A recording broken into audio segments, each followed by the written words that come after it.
ہر شے پر طاقت رکھنے والا، سب کی دعاؤں کو سننے والا، دونوں جہان کو پیدا کرنے والا، یوسف و یعقوب کو ملوانے والا، تپتی دھوپ میں گھنی چھاؤں دینے والا، اندھیری رات کو پر نور سحر میں بدلنے والا، بڑے بڑے طاقتوروں کو اپنی طاقت دکھانے والا، ایسا کیا ہے جو اس کے اختیار میں نہیں ہے؟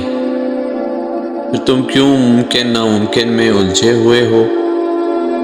تم بس اللہ کے بتائے ہوئے راستے پر چلو، پھر وہ اپنی قدرت کے جلوے دکھائے گا۔ ہم انسان بہت جلد باز ہوتے ہیں۔ ہم چاہتے ہیں کہ جو مانگا ہے ہمیں فوراً سے مل جائے، لیکن ہم بھول جاتے ہیں کہ اللہ نے ہر چیز کا ایک مخصوص وقت مقرر کر رکھا ہے۔ نہ اس وقت سے پہلے کچھ ہو سکتا ہے، نہ بعد میں۔ جیسے بیج کو ایک بڑا درخت بننے میں سینکڑوں سال لگ جاتے ہیں، ایسا بھی تو ہو سکتا تھا نا کہ جیسے ہی آپ بیج بوتے ہیں ویسے ہی درخت باہر نکل آتا، لیکن ایسا نہیں ہوتا، کیونکہ وہ اللہ کا مقرر کردہ وقت نہیں ہوتا۔ بالکل ایسے ہی کرشمے تو ایک دعا پر بھی ہو سکتے ہیں، لیکن جس وقت پر اللہ نے انہیں آپ کی مدد کے لیے بھیجنا ہے وہ وقت ابھی نہیں ہے۔ تم بس صبر کے ساتھ انتظار کرو۔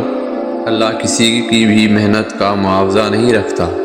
اللہ فرماتا ہے، میں بہترین سے پہلے دیری کرتا ہوں اور انہی کو آزماتا ہوں جنہیں میں پسند کرتا ہوں۔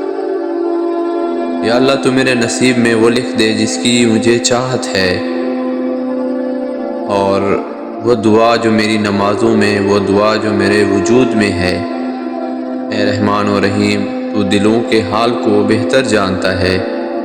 مجھے وہ عطا کر جس کی تمنا مجھے بے سکون رکھتی ہے۔ بے شک میرے مالک تو کن فیکون کا مالک ہے۔ جب دعاؤں میں ہاتھ اٹھاتے وقت دل بار بار قبولیت کا یقین دلائے تو سمجھ جاؤ کہ یہی اشارہ ہے کہ تمہیں مانگتے رہنا ہے، کیونکہ دل کو پختہ یقین تبھی ہوتا ہے جب اللہ تمہاری دعائیں قبول کرنا چاہتا ہے۔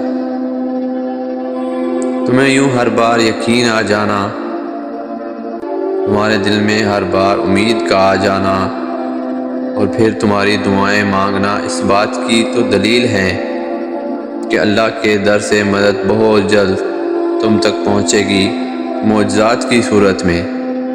اگر کبھی تھک جاؤ تو مایوس نہ ہونا۔